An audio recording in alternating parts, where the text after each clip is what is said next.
안녕하세요. 공인중개사 김홍식입니다. 서구 치평동에 있는 근린주택인데요. 시세대로 하여도 15억은 받을 수 있는 물건이 현재 9억 9천에 진행되고 있는데요. 큰 하자는 보이지 않는 상태인 공용 부분의 컨디션은 양호하였습니다.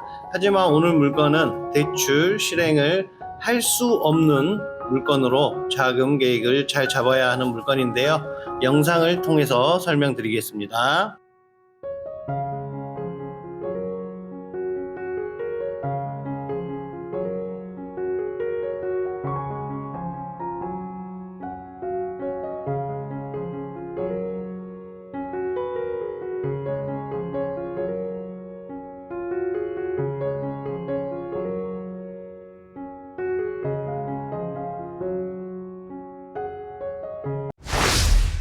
오늘 물건지 위치는 여기입니다. 상무역이 바로 코앞에 있어서 임차 수요를 받기에 굉장히 좋은 위치고요.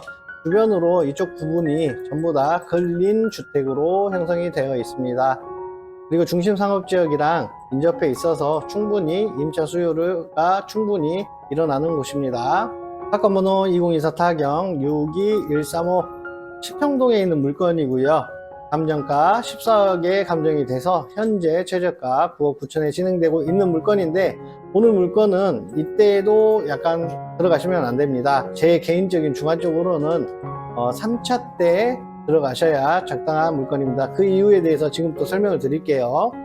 먼저 첫 번째 가장 큰 이유입니다. 여기 1층 상가 중에 이쪽 부분 있죠? 이쪽 부분이 9단 증축입니다. 그러니까 지금 현재 여기는 도면상으로 주차장입니다. 주차장을 지금 이쪽 부분이 되겠죠.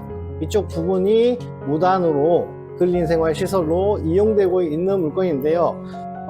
물론 해소를 하면 되겠지만 1층에 임차인이 있습니다. 태양력은 없는데 시설이 다 되어 있는 상태고, 용도나 이런 부분들에 대해서 여기 1층 임차인의 보증금이 5천만 원이거든요. 그래서 이런 부분들에서 굉장히 조심을 하셔야 되는 부분이고요. 1층을 저희가 상가를 내놓으신다 해가지고 찍어놓은 영상이 있는데 1층 영상 잠깐 보시고 그리고 설명 이어가도록 하겠습니다. 네, 1층 내부 구조입니다. 지금 현재 고깃집으로 활용하고 있고 현재 영업 중에 있습니다.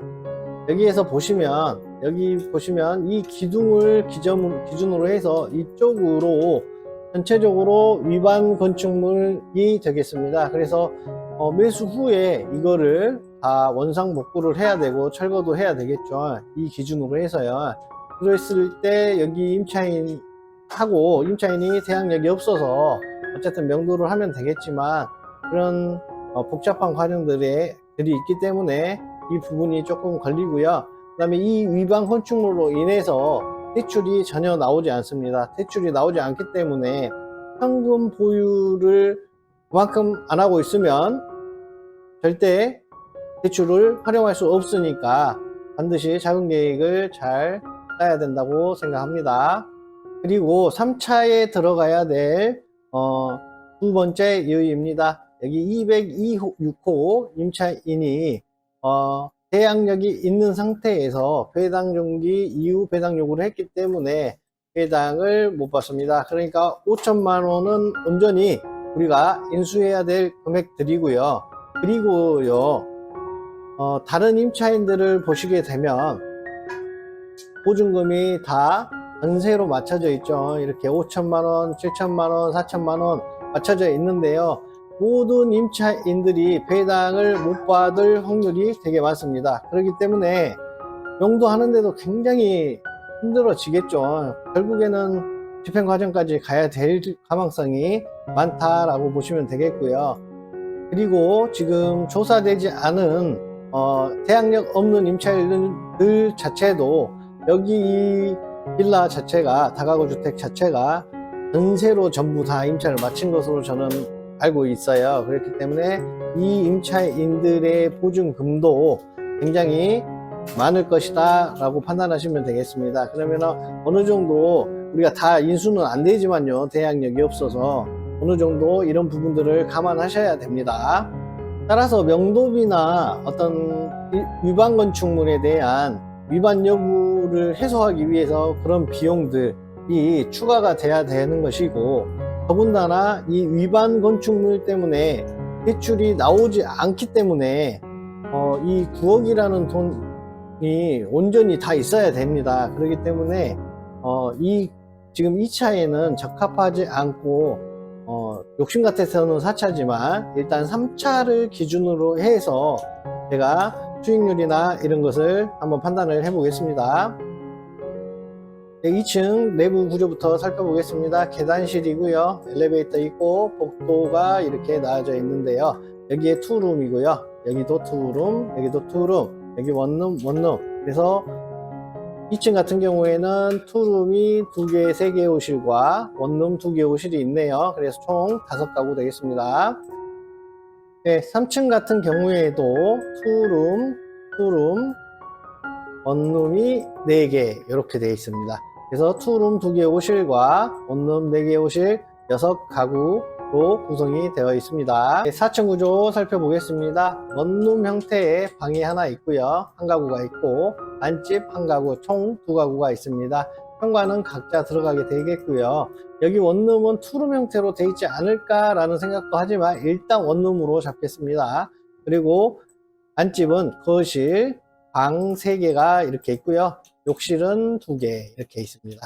그리고 주방은 거실과 통합해서 이렇게 있고요. 36평형이고 넓은 구조, 아파트보다는 크겠죠. 그런 구조로 되어 있다고 보시면 되겠습니다. 네, 5층도 근린생활시설로 되어 있는데요.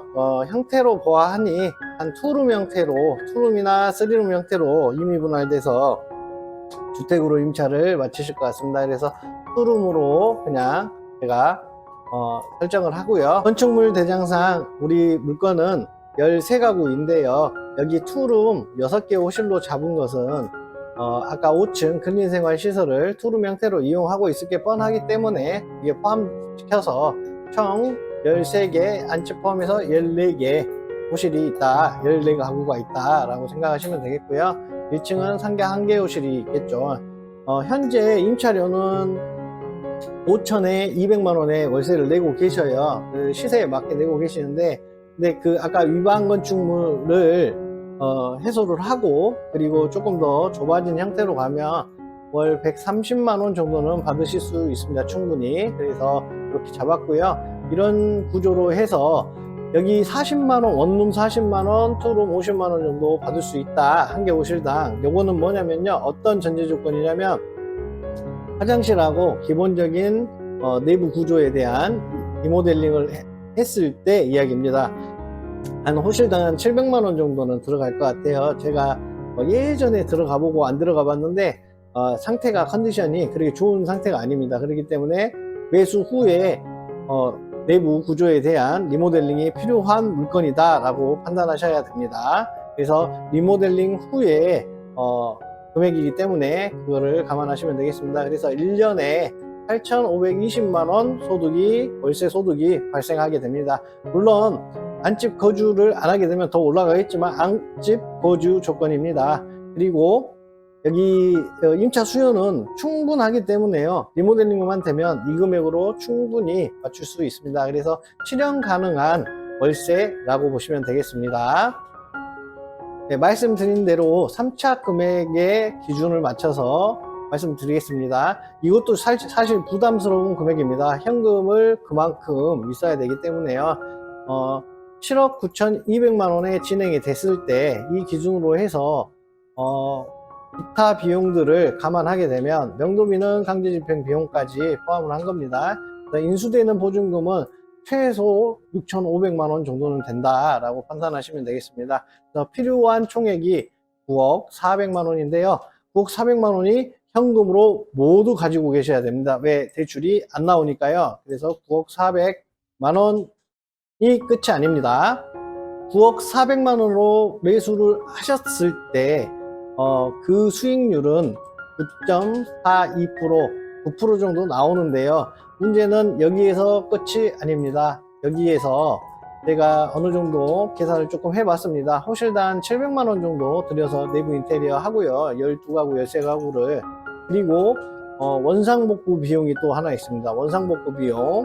그 다음에 임차인들 명도 비용 감안했을 때는 플러스 2.5억 생각하셔야 될 것 같습니다. 2.5억 정도 있어야 그나마 매수 후에 적합하게 리모델링하고 어떤 문제들을 해결할 수 있는 상태가 될 것 같습니다. 그래서 이렇게 받아버리면 요 자금까지 생각하면 수익률이 7.7%로 떨어지게 됩니다. 물론 이 수익률도 좋은 수익률입니다. 그래서 여기에서 가장 중요한 점은 지금 오늘 물건의 매매로 그냥 중개 매물로 나가게 되면 15억은 충분히 받으실 수 있어요.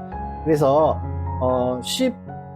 11억 5천에 매수를 하면 그만큼의 시세 차익은 노려지는데요. 단점은 위반 건축물 때문에 대출을 활용을 못하니 현금 보유를 그만큼 하고 계셔야 매수하실 수 있다는 단점이 있겠죠. 따라서 오늘 물건은 이쪽에서도 현금을 그렇게 많이 10몇 억씩 보유하셔서 경매를 하시는 분들이 그렇게 많지 않을 것 같은데요. 그렇기 때문에 하차에도 노려봄직하지 않을까 생각이 됩니다. 유찰이 조금 될 것 같습니다. 대출이 막히면 받을 수 없으면 조금 힘든 상황이잖아요. 그래서 유찰이 되게 좀 많이 되지 않을까라는 예상을 해봅니다. 물론 현금을 가지고 계신 분들은 3차에 들어가셔도 시세 차익도 보시면서 어떤 문제점들을 매수하시고 나서 해결하실 수 있기 때문에 그거에 대한 자기 자본은 12억 정도, 3차에 들어갔을 때는 12억 정도는 충분히 보유하고 계셔야 된다고 저는 판단이 되거든요. 그래서 그런 부분들을 좀 감안하셔서 오늘 물건 검토해 보셨으면 좋겠습니다. 오늘 물건은 주변으로 중심 상업지역이 인접해 있고 주변으로도 다가구 주택과 근린 생활 시설이 이렇게 혼재되어 있는 임차 수요를 많이 받을 수 있는 좋은 입지의 물건입니다. 하지만 대출이 나오지 않기 때문에 그 점에 대해서 조금 생각을 하셔야 되고 감안을 하셔야 되고요. 이 물건은 시세 차익은 반드시 보실 수 있는 물건이지만 대출이 활용이 안 되기 때문에 유찰이 조금은 되지 않을까 싶습니다. 여기까지 공인중개사 김홍식이었습니다.